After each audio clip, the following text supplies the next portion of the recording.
pyramidal shaped space is the axilla or the armpit.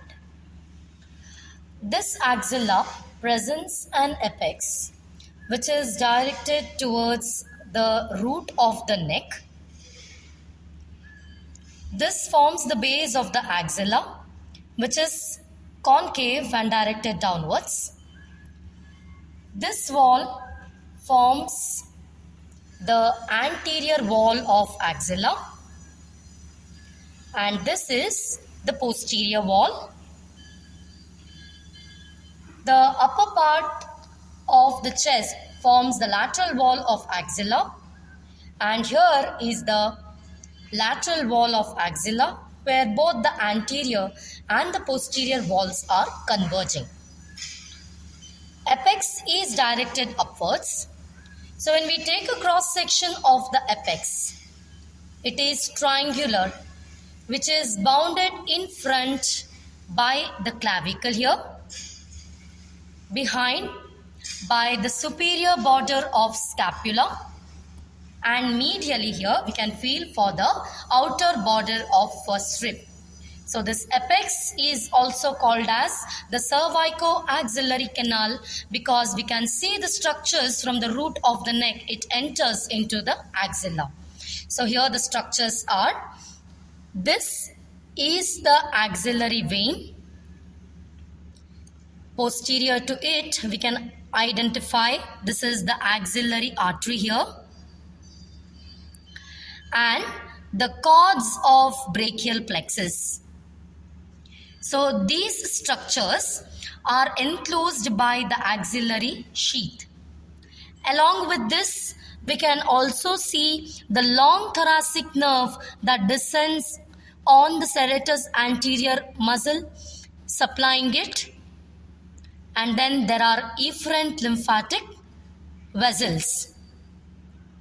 Axillary vein, axillary artery, the cords of brachial plexus, the long thoracic nerve, and the efferent lymphatic vessels are the structures that pass via the cervico-axillary canal.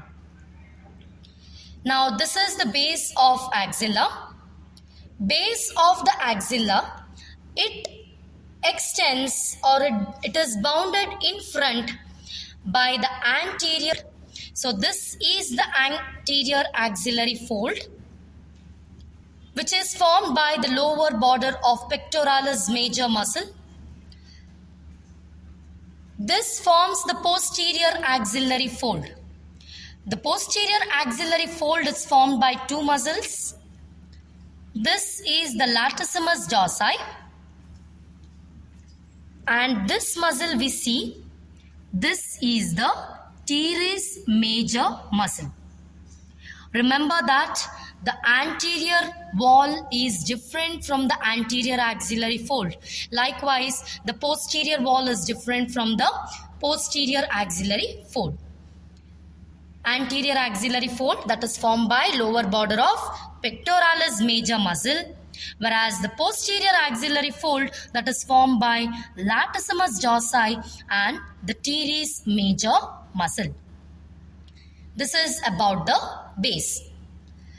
Apart from these both axillary folds, skin, the superficial fascia, axillary fascia and the suspensory ligament of axilla forms the base of the axilla. Now coming to the anterior wall. Anterior wall of axilla is formed by,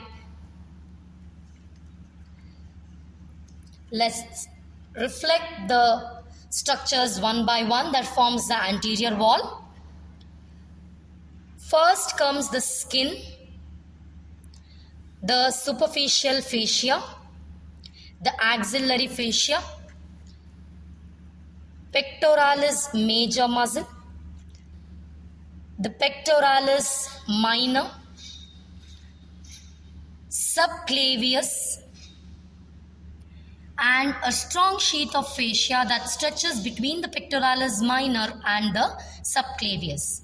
So these are the structures that form the anterior wall of axilla. Coming to the posterior wall of axilla, posterior wall is formed from above downwards by three muscles. The muscle that we see here attached to the costal surface of the scapula, it is subscapularis. So this is subscapularis muscle. Just downwards and laterally, we can identify this muscle here. This is teres major muscle. The next muscle is latissimus dorsi. Okay, so this is the subscapularis. Here is the teres major and then the latissimus dorsi. So these are the muscles that form the posterior wall of axilla. Talking about the medial wall of axilla now. So this region we have to concentrate on. So we can feel here the medial wall is formed by upper 3 or 4 ribs. Between the ribs, we feel for the intercostal space containing the intercostal muscle. You can see here this is the long thoracic nerve.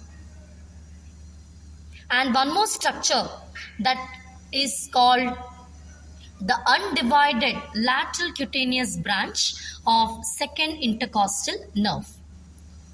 So the medial wall of axilla is formed by the upper 3 or 4 ribs, the intercostal space between the ribs, the long thoracic nerve, and the intercostobrachial nerve. Now coming to the lateral wall of axilla here. So we can see that the anterior wall and the posterior wall, they converge towards the intertubercular sulcus, or otherwise called as bicipital groove, that contains the long head of biceps. You can see here this is the long head of the biceps. This lateral wall of the axilla is also accompanied by or assisted by the short head of biceps along with the coracobrachialis muscle. So lateral wall is narrow and formed where the anterior wall and the posterior wall muscles are converging. So it is the intertubercular sulcus. To the lateral lip of intertubercular sulcus, the pectoralis major goes and gets inserted. To the floor, we can identify the latissimus dorsi that goes and inserts. And to the medial lip, we can see the teres major muscle that goes and gets inserted. So that's why the lateral wall is narrow.